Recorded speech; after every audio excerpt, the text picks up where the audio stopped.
Good evening, you're watching India Global. I'm Gaurie Dwivedi. Let's start the show with headlines this evening.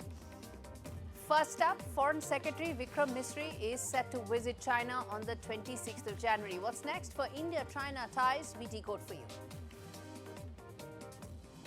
Amid border dispute, India-Bangladesh border forces meet. India-Bangladesh forces are set to address illegal border activities in a crucial meeting. Trump moves to end birthright citizenship for many, and does that lead to chaos for H-1B visa holders? We find out. New fire erupts in Southern California. 50,000 people have been evacuated. Red flag warning has been issued.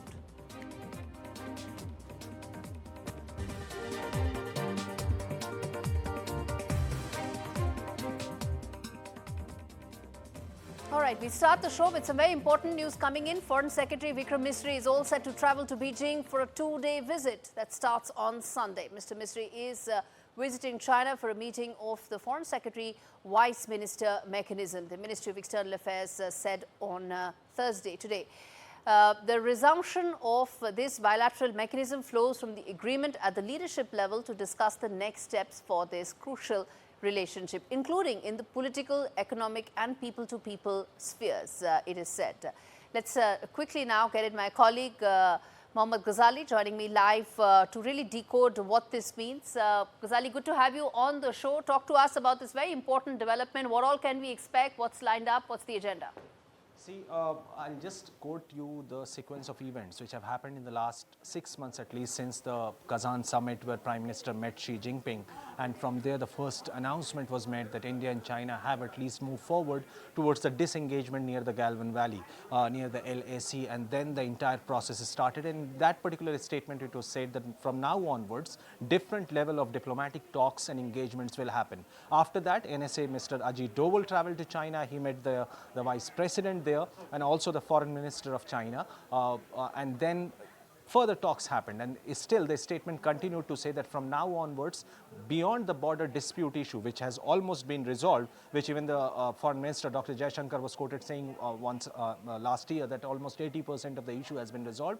Now further issues between India and China will be resolved, further talks will happen, and that is exactly why now the Foreign Secretary, Mr. Vikram Misri, is traveling there. But beyond that, beyond India-China relations, what is the significance of this visit? It is very well known that Mr. Trump is now in office and he has been threatening about tariffs or putting sanctions on Russia, one of the key partners of China. And Chinese President Xi Jinping and his counterpart Vladimir Putin had that video conference meeting, waving hands to each other, that was released by the Public Relations Department from both sides, showing that particularly both these countries are very strong partners, even when Mr. Trump have been threatening both countries about sanctions or putting tariffs.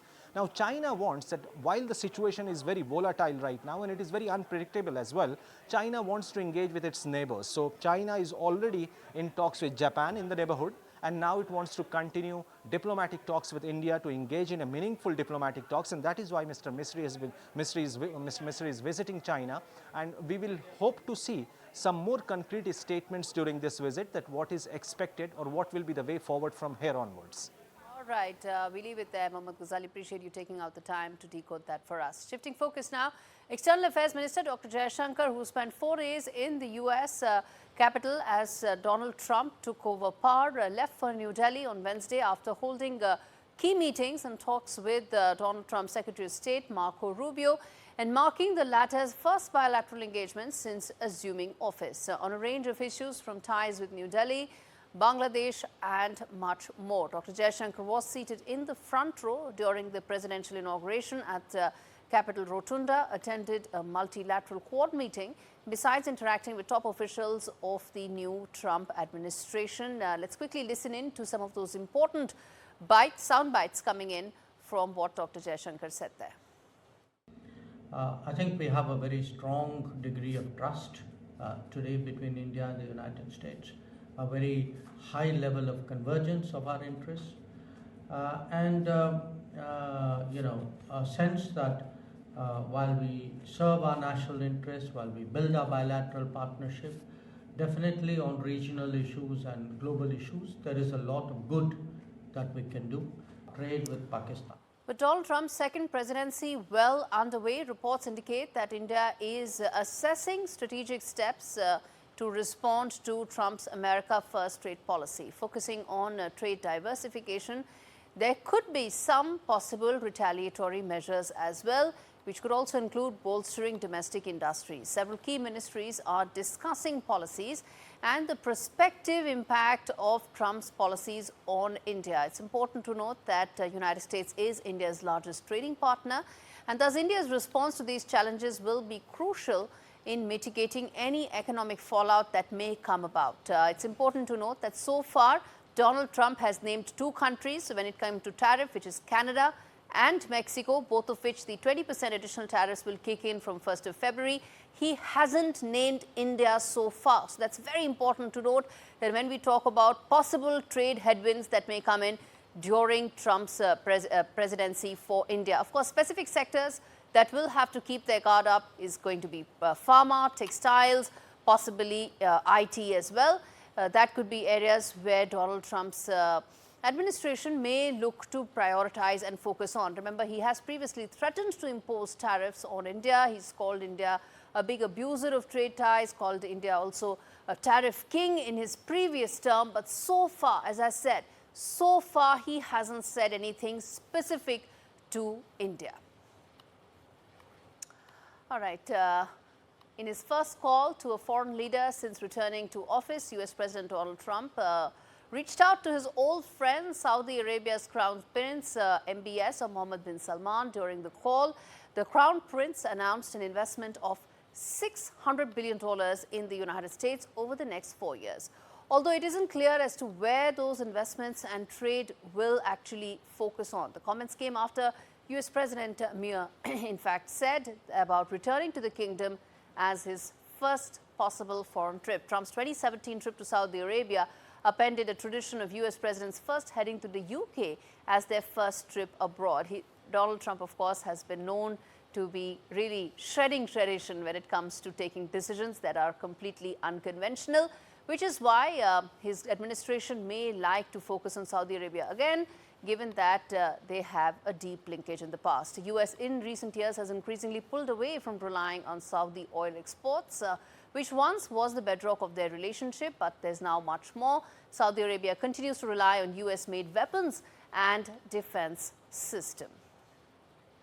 Okay, let's get in Mohammad Ghazali to get us an update on why this is significant and how important could this visit be for US's relationship and perspective on that entire region. Go ahead, Ghazali. See, as Mr. Trump, was saying, addressing the press briefing, and said that even last time during his first presidency, he visited Saudi Arabia as one of the first foreign country to visit, breaking from that tradition that generally the US presidents visit UK. This time around also, he boldly announced that move that maybe the first trip would again be to Saudi Arabia, because Saudi Arabia is one very powerful country in the Arab world. We also know that how Mr. Trump was the architect of the Abraham Accords when he brought many Arab countries closer to Israel, and this particular relations between Saudi Arabia and Israel has been on top of his agenda in the previous term, which couldn't fructify in Biden's term because of the October 7 attack, and then we saw what happened in the last 1.5 years. But since he's back, there is a ceasefire deal which is already activated in the region, and Saudi Arabia has time and again said that they won't have relations with Israel, they won't recognize them until a Palestinian state is established and recognized by Israel. So maybe that could be the first step, or may not. We can't say that would be immediately happening after his trip, but certainly the business interests are very vital, because US has been less dependent on the oil exports from Saudi Arabia. Also, the second important point is that even during the Washington Post columnist Jamal Khashoggi's killing and allegations on MBS, despite those facts, US continued its relations with Saudi Arabia. And then Mr. Biden in his tenure was talking about a defense pact with Saudi Arabia. Even that has not materialized. So perhaps on these two issues, normalization and a defense pact, perhaps Mr. Trump will work, and the first step would be to have business or trade ties to be stronger with Saudi Arabia. Perhaps that will be outlined in this trip when he officially makes that visit. All right, Mohammad Ghazali, appreciate you connecting the dots for us there. All right, Donald Trump has warned that he will impose high tariffs and additional sanctions on Russia if Vladimir Putin fails to end the war in Ukraine. In a post on social media platform Truth Social, Donald Trump stated that by pushing for a resolution, he was doing Russia and Putin a very big favor, quote unquote. Donald Trump had previously said he would negotiate a settlement to Russia's full-scale invasion that was launched almost 3 years back. And he said that he would do that in a single day. Meanwhile, Ukrainian President Zelensky has claimed a contingent of at least 200,000 international soldiers would be needed to guarantee Ukraine's security in any ceasefire with Russia whatsoever. Listen in. I'm supporting the idea of contingents like a part of security guarantees, because if they have 1.5 million army, and if we will have less 2 times, it meant that we need contingents with a very strong number of soldiers. 200,000. Europeans have 200,000, it's a minimum. It's a minimum. Otherwise, it's nothing. Otherwise, it's something, you know, like somebody, like we had OSCE, and nobody knew where they can help you. They had offices, and that's all. Meanwhile, NATO Secretary General Mark Rutte has warned that a Russian victory over Ukraine would undermine the dissuasive force of the world's biggest military alliance and that its credibility could cost trillions of dollars. Listen. And if we get a bad deal, it would only mean that we will see the president of Russia high-fiving with the leaders of North Korea, Iran and China. And we cannot accept that. That would be geopolitically a big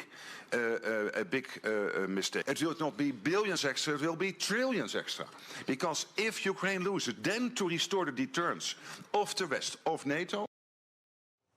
In a first legislative win to President Trump, the U.S. Congress on Wednesday gave the final approval to a GOP-led bill that would require the detention and deportation of undocumented migrants who entered the U.S. without authorization and are charged with certain crimes. The bill, titled the Laken-Riley Act, capped the opening salvo in a broader crackdown on immigration that the president has promised. The bill is named after a 22-year-old Georgia student who was killed last year while out for a run. An undocumented migrant from Venezuela was convicted and sentenced to life without parole for her murder.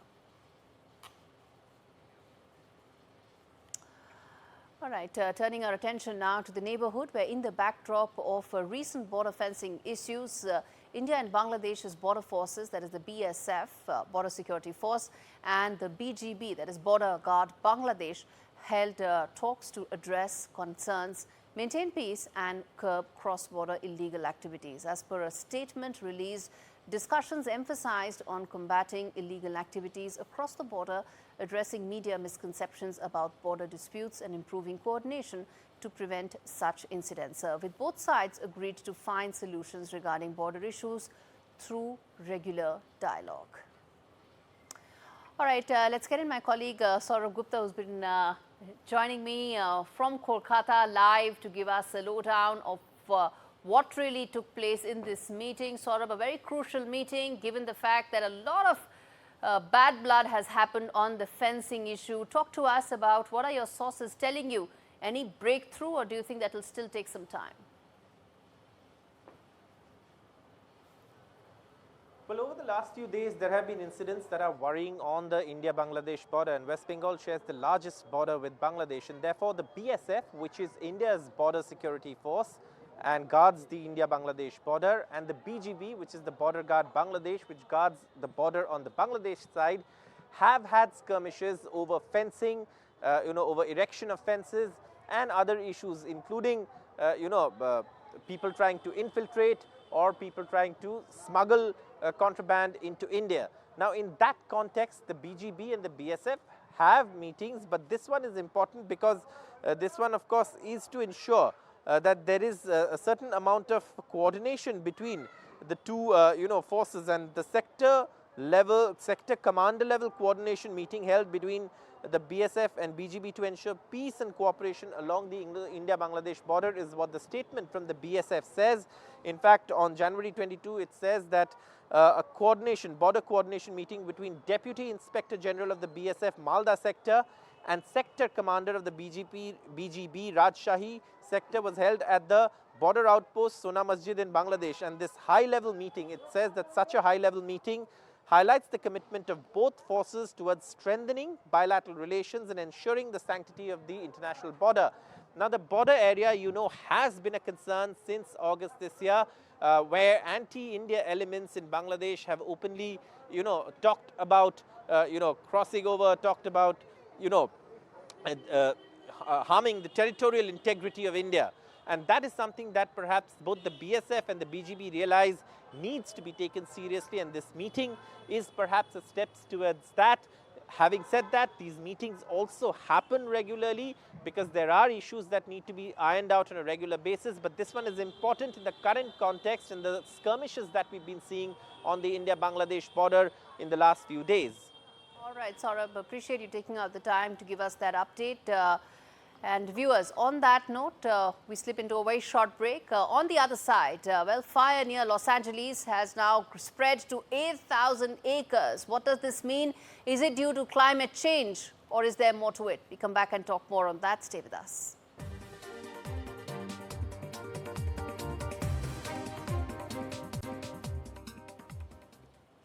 Welcome back. You're watching India Global. We now turn our attention to the latest that's unfolding in Los Angeles, where thousands have been evacuated in the LA County as a fast-growing wildfire has erupted. The blaze has grown rapidly to over 8,000 acres, fueled by strong winds and dry brush, forcing 50,000 people to flee.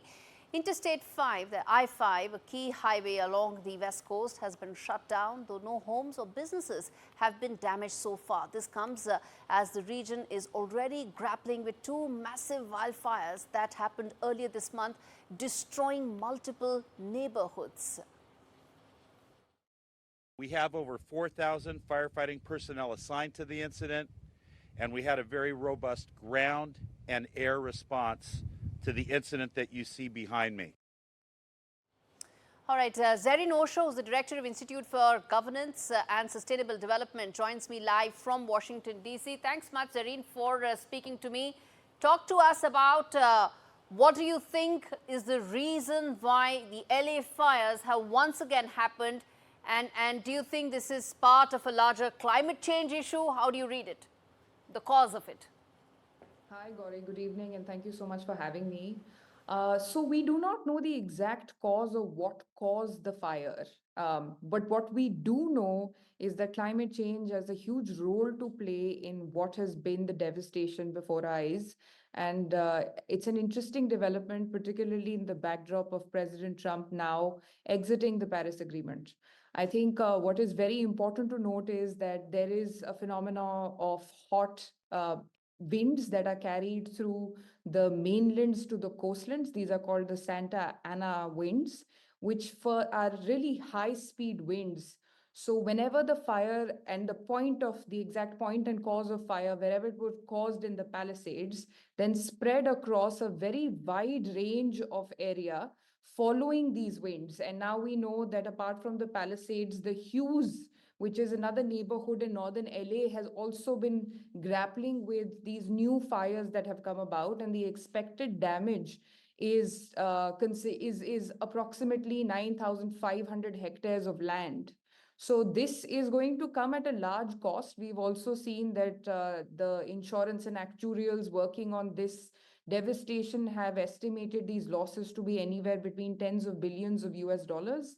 This has a direct impact on the insurance premiums that are going to be paid by residents.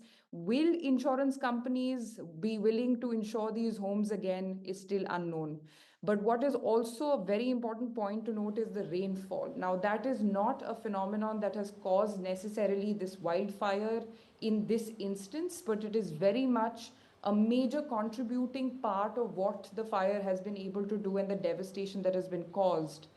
LA this summer, since May 2024, has received extremely, strikingly low historically low rainfall. And according to some of the early estimates that are coming from studies, we now know that this rainfall is is 10% less than the average. Okay. So, which brings me to ask you that, Zerrin, I understand what you're saying. These are factors that are extraneous factors, but you know, one cannot help but talk about the fact that this comes at a time when US itself is also internally debating how it wants to, or if at all it wants to, address climate change as a larger issue. Poorer countries are suffering much more. They rely on developed countries. They rely on America. And the fact that America has exited the Paris Accord, how do you see the larger climate issue? I'm not talking particularly about the wildfires here now.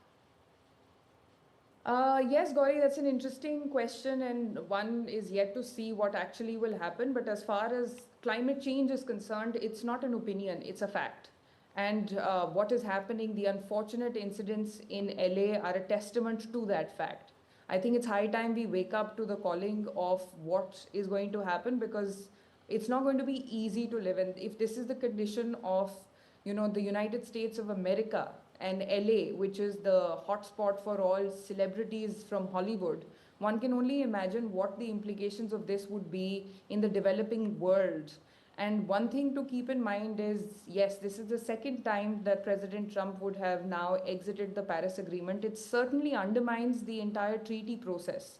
You know, one can also debate if America is going to, you know, figure out its stance on climate change based on the presidents. That does not necessarily send a really great signal out to the world about what America wants to do and what is general consensus on climate change. But again, it doesn't take away from the fact that this is reality. This is not it is not an opinion. It cannot be contested.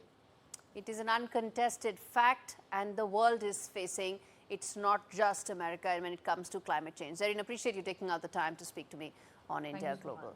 All right, turning our attention now to the Middle East, where Yemen's Iran-aligned Houthis have released the crew of the Galaxy Reader more than a year after they seized their Bahamas-flagged vessel off the Yemeni Red Sea coast. It said the crew were handed to Oman in coordination with the three-day-old ceasefire in Gaza's war between Israel and the Palestinian terror group Hamas. Meanwhile, President Donald Trump issued an executive order initiating a process to redesignate the Iranian-backed Houthi rebels as a foreign terror organization on Wednesday, returning the group to the same status it held at the end of his first administration.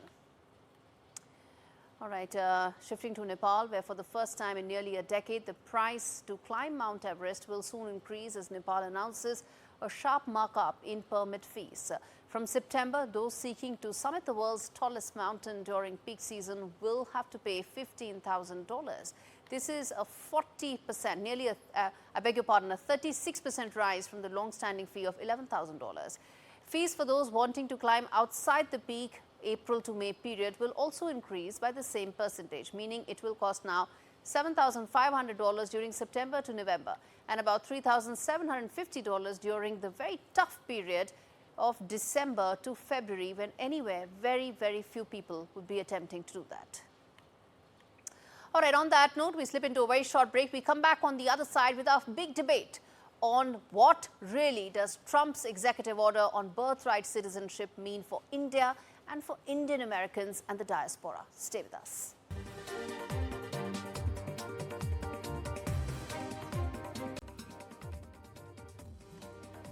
Welcome back. You're watching India Global with me, Gaurie Dwivedi. The big story that we are focusing on right now, Trump's executive order, issued late Monday and spanning roughly 700 words, fulfills a campaign promise. However, its outcome is uncertain, with a lengthy legal battle over immigration policies likely. How will this impact the Indian American community? President Donald Trump's executive order ending automatic citizenship for babies born to non-permanent residents has left families scrambling to ensure their children's futures. An attorney general, in fact, from 22 states have filed a lawsuit to prevent President Trump from ending the decades-old birthright citizenship policy, which guarantees US-born children citizenship regardless of their parents' immigration status. The Democratic attorneys and immigrant rights advocates have the question of the birthright citizenship is settled law, and that while presidents have broad authority, they are not kings. Meanwhile, in a race against the clock, reports suggest that many expectant Indian parents in the US are opting for preterm C-sex to beat the February 20th deadline for birthright citizenship. Many Indian women, particularly those in their 8th or 9th month of pregnancy, are seeking to schedule a C-section before the 20th of February, the cutoff date after which babies born to non-permanent residents will no longer automatically receive US citizenship. What's this chaos all about? What happens next? We try and decode all that for the lakhs of Indian Americans watching this broadcast live. But first up, listen into this soundbite from Dr. Jaishankar. You know, we have a position on mobility which is a principal position, applies to all countries. As a government, we obviously are very much supportive of legal mobility because we do believe in a global workplace. We want Indian talent and Indian skills to have the maximum opportunity at a global level. At the same time, we are also very firmly opposed to illegal mobility and illegal migration, because you also know that when something illegal happens, many other illegal activities get joined onto it. Before I get in the guests this evening, Karthik Ramakrishnan, Soundarya Bala Subramani, as well as Alison Kranz, I want to tell our viewers the questions that we are putting forth on this broadcast and why it matters to every Indian American watching this. The first key question is that how will this really impact Indian Americans? What will be their status going forward? Could families of H-1B visa holders face possible deportation? Is that something they now need to brace for? That's the second question that we're going to pose to our panel. And the other key point, could a judge actually rule against Trump's order? As I said, there are 22 attorney generals who've actually challenged this. Is there a possibility that Trump's order will actually not stand the judicial scrutiny? And how will this alter US's population demographics? That's also something that we're going to put forth to our panel. Let's get in, as I said, Karthik Ramakrishnan, Soundarya Balasubramani, as well as Alison Kranz as well. Thank you so much, all of you, for joining. It's really early in your parts of the world, so appreciate you joining. Karthik, let me start with you. Before I come to the demography part and the other parts of it, I want to start by asking you, how big a bummer is this? How big a setback is this for the Indian American community? Thank you for having me. Well, first, I think it's important to note that this is an executive order that is already being challenged in the courts, and it is very unlikely to stand constitutional scrutiny. But, you know, what I'm saying, it's extremely unlikely. There is a slight possibility. The Supreme Court has surprised us over the last few years, including on abortion rights. So something like a right that has stood for 150 years, it might decide that now is the time to take a fresh look at the interpretation of the 14th Amendment to the Constitution. So should Indian Americans be concerned? I think they should be. I think regardless of whether this stands up in the courts, this sends a very clear message that the U.S. is less open to immigrants of all stripes, including high-skilled immigrants, whose children might not automatically become U.S. citizens. That makes the U.S. less competitive in a global marketplace. If you look at countries like Canada and Australia, that they may be looking for as alternative places to live and work. Soundarya, let me then, come and bring you in on the fact that, the uncertainty that has suddenly come in for Indian Americans and the fact that some of them actually do stare at deportation as a possibility. Let me, ask you this, that what really is the kind of recourse that they have, or if at all, they have any? I do think we should make it clear that this does not lead to any sort of deportation. Maybe I'm misunderstanding what you're talking about when you say deportation, but what this takes away is a very fundamental right that has been given for decades. And the irony of this... No, there can be also children who could be older in age, right? They may be, let's say, in their teens and all. They would, of course, be staring at deportation, right? And if you send away your children, then it also disrupts the entire family, doesn't it? I think you're talking about, there's something called documented dreamers. These are children who were not born in the US, but then moved to the US when they were 2, 3 years old, and they spent their entire lives in the US. So when they turn 21, they get deported if they don't switch to another visa class. In fact, I think there's about more than 250,000 children like this in the US right now, of which more than 70% are of Indian descent, who at the age of 21 have to switch to some non-dependent visa. They cannot be a dependent on their parents anymore. So they have to switch to an F1, H1B, O1, or any of the other visas out there. 175,000 such people that we are talking about. Okay, yes. Exactly. But if this order goes through and it's not challenged in court, then we will have several 100,000 more such children come up in the next decade. Because as of today, I think there's more than 1.5 million legal immigrants, Indian immigrants, who are in the US waiting for a green card. And they've been waiting for more than a decade. And it just doesn't make sense to take away this right for them, because these are not people who just went there for a few months and now they're deciding to leave. But these are people who spent a decade paying taxes, living there, and they're not getting the green card only because of the country caps and this huge backlog that's been formed. Indeed. And Alison, before I come to you on the legality of this and the constitutional rights and what does really the US Constitution say, Karthik Prabhakrishnan, let me ask you this question that has been baffling me ever since I heard this, which is the fact that what started out as a fight against illegal immigrants is now targeting probably the most highly skilled workforce in the US. How does that make sense? Yeah, I think if you understand, so I've been studying immigration opinion and immigration policy for 2 decades now. And what you're seeing now is a pretty far fringe of the conservative movement and the anti-immigration or immigration restriction movement taking center stage, right? So most Americans don't approve of these kinds of policies, but for several years now, you've had activists in the conservative movement who want to not only restrict undocumented or illegal immigration, but even legal immigration. So Senator Tom Cotton from Arkansas a few years ago, when Trump was president, introduced legislation to cut back on family visas. So what you're seeing is a nativist sentiment that we last saw in the 1920s, when the U.S. effectively shut down most immigration, including from Southern Europe and Eastern Europe. Back then, they were trying to, quote unquote, make America great again by taking it back to what the population looked like in the 1870s. So you're seeing a similar kind of move where it's for a lot of conservative activists, it's not the legality or the illegality. They see this as a cultural threat to the future of the United States. Okay. And for a lot of people, it's the racial replacement theory that is circulating and is gaining more currency. Okay. And they want to try to prevent the U.S. from diversifying further. Alison, the question I want to ask you, Alison, is about the fact that 22 states have challenged this. Everybody is saying, or those who've challenged it said that, there's no way that this will stand in a court of law. Explain to us what are the legalities of it and where does the law really stand on this?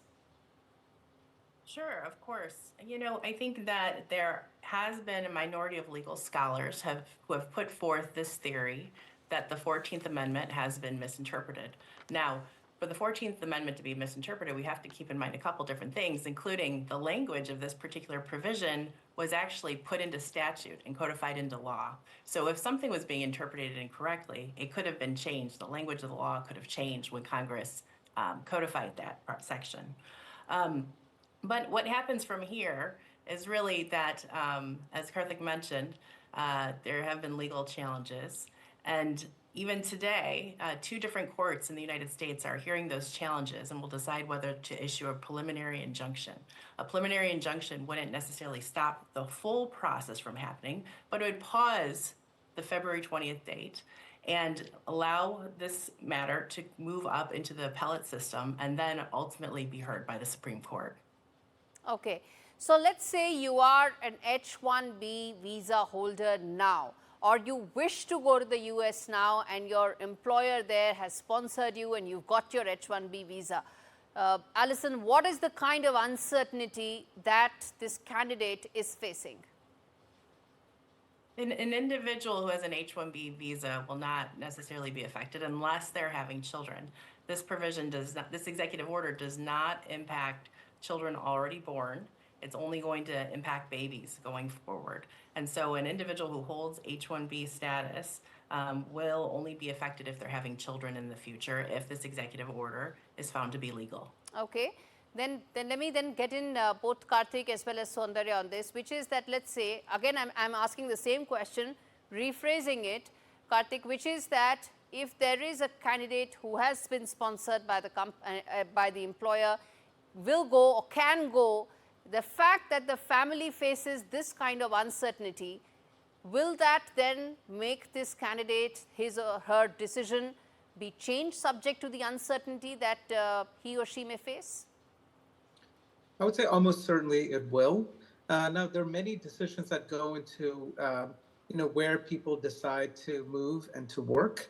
And people, a big part of people making their lives in a new country, even if, say, they're H-1B workers that ultimately decide to go back to their home countries like India, the ability to keep families together and to secure a certain set of rights for one's spouses and children is a bedrock principle.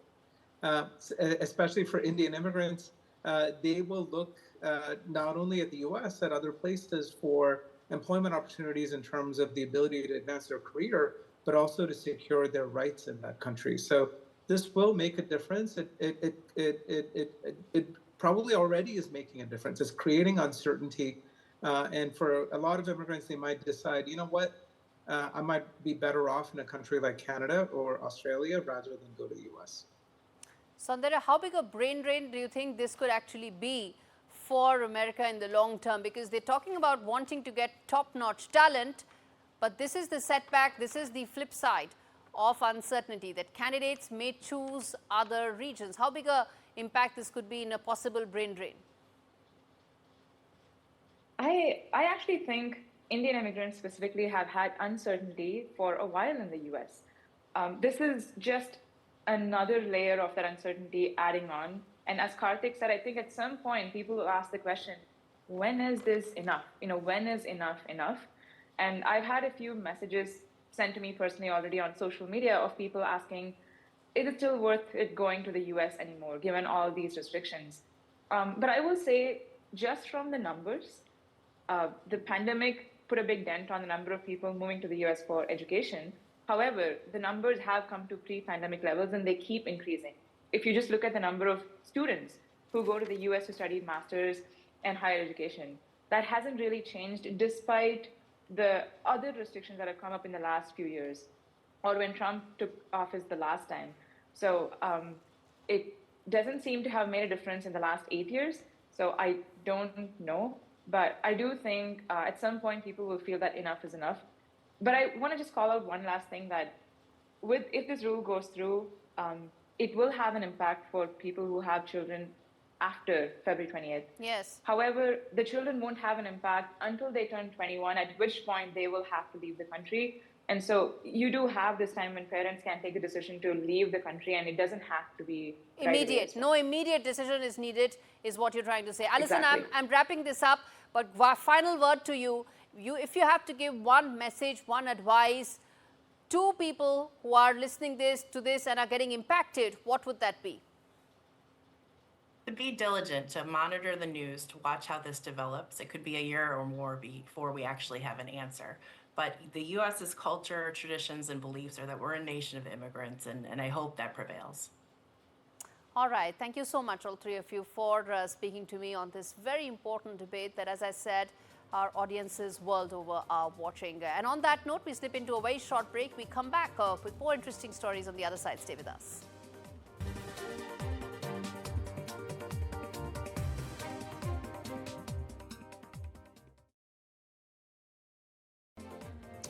All right, turning our attention to Southport killer who is set to be sentenced today for murdering 3 young girls in a brutal knife attack that took place last year in UK. The 18-year-old ambushed a Taylor Swift-themed dance class in Southport, stabbing and killing those girls aged between 6 and 9 with a 20-centimeter kitchen knife. As a trial was set to begin in Liverpool on Monday, the teenager pleaded guilty to the murder of the 3 children, attempted murders of 10 others, as well as 2 terror-related charges. He also admitted to producing a biological toxin, possessing materials related to terrorism, and carrying a weapon, including the knife used in the attack. The horrific attack sparked violent protests across the UK, fueled by fair bit of claims on social media. There was also a crackdown that came in from Starmer's government right after that. So what does this mean for the UK, the divisions that came to the fore after these riots and during those riots? Let's get in Professor Scott Lucas, who's joining us live from Dublin in Ireland, to talk to us about the significance of this trial, this conviction, what it means. Professor Lucas, good to have you on the show. Talk to us about the impact this case has had and will have on the British society. Well, I think first and foremost, of course, is the impact on those lives that were taken, those 3 young girls who were killed. I think it was 9 girls and staff who were seriously wounded, whose lives will never be the same, because this young man, who was 17 at the time, decided he would carry out a mass killing for whatever reason that was there. And certainly, as you have mentioned, he did possess an Al-Qaeda training manual. He did possess materials about how to make ricin, the nerve agent. But what happened, and we need to be very precise about what happened, is that British society was ripped apart, not specifically because of this young man. It was ripped apart because of disinformation, false information, especially from the far right in the UK. And that disinformation fueled riots for almost 2 weeks throughout many British cities by very small groups, but groups that got a lot of headlines by trying to burn migrant centers, etc. Professor Lucas, this case brought the divisions to fore, didn't it? The underlying issues related to immigrants, the underlying issues within the society about how Europe is now trying to grapple with the problem of illegal immigrants. All that came to fore with this case, didn't it? It was brought to the fore by disinformation. Before this case, we even had the details. In late July, as the police were investigating the case, the activist, the far-right activist, Tommy Robinson, put out the information that the attacker was an Arab, possibly a Muslim. He put out a false name. That claim spread through social media and was amplified by the leader of Britain's Reform Party to claim that the police were covering up an act of terrorism by an Arab. When the actual information came out that the young man in this case was 17 and is of Rwandan descent, but is a UK citizen, it was too late. Already we were getting the far right that were attacking the migrant centers on the false claim that an immigrant had carried this out. Yes, migration is a serious issue in the UK, and how to deal with migration is an issue that needs to be addressed responsibly. But these far-right riots were not about a responsible response to migration. They were an attempt to rip apart British society further by targeting migrants, thus making the problem worse. Okay, which brings me to ask you that, do you think this sentencing, how do you think that is going to impact public opinion or shape public opinion going forward on an issue that had a huge impact on British society? What it should do is to make people think about how, for example, young people could be radicalized, if you want to use that term, in terms of their thoughts, their opinions, and their actions where they will want to take lives. What would be the effect of the media environment? What would be the effect of the cultural environment that would lead to this? But this is an ongoing question. This is a question we should all be concerned about without just simply throwing out the word terrorism. How do you deal with young people and the issues that they have? The problem here is that as I speak to you, the right-wing media and right-wing politicians are not talking about this issue. They are falsely accusing the UK government of a cover-up to protect migrants. In other words, they're going back to the same disinformation last July because they have a political agenda not to address these issues with the concern about young people, about their communities, and about violence, but because they actually want to spread disruption for their own attempts to take political power. Okay, very quickly, Professor Lucas, then I want to ask you that, what about some of those clamp down measures that were put in place for social media last year by Keir Starmer? Many have said that he's actually imposed very draconian measures on passing social media messages and that. Do you think that will also come to an end? There was no clampdown on X, which was the major place where these disinformation was being put out by Elon Musk. What happened is there were individual cases where police went to those who put out those messages on the grounds that they could constitute hate crimes, hate speech. They questioned people in those cases, but in almost no case was anyone even in prison for this. So there was not this clampdown on social media that Elon Musk and his ally, the Reform Party's Nigel Farage, allege. You can go to X right now and see these types of messages continuing to spread. So no, I'm afraid this is a diversion. What the Starmer government did, and you can criticize their specific policies. I'm going to interrupt him right now. What the Starmer government has done is tried to deal with this case responsibly, both as a legal case and both in terms of trying to prevent this type of rioting that we've seen. They did it at the time. They succeeded in quelling the rioting quite effectively. And what they're trying to do is to avoid further disruption on Britain's streets by actually stating the facts of the case, as they did in Parliament. I'll have to wrap this up right here, Professor Lucas. Thanks so much for giving that perspective to us on an issue that really did have huge ramifications for the British society. Okay, shifting focus now to a short clipping of snippet actually of a podcast that NDTV World has started. It's called Spot On, where we spoke to C. Raja Mohan on US-India ties under Trump 2.0. Listen in, and the whole podcast is available on NDTV World YouTube page. Given that Donald Trump is a negotiator, he wants to sort of close deals, do you think this would really be the hallmark of how he approaches relationship with India? Not just with India, with everyone. So he's a deal maker. He's not saying, I'll tell you what is it and nothing can be done. He's saying, look, let's talk. And he loves negotiating. He loves deals. So I think that's where India's traditional style has been the other way. We announce a principle, and after that we don't have any flexibility. And that's why, despite India's growth of trade, in the WTO, everywhere India is seen with great suspicion, because we don't know when to stop bargaining and when to close a deal.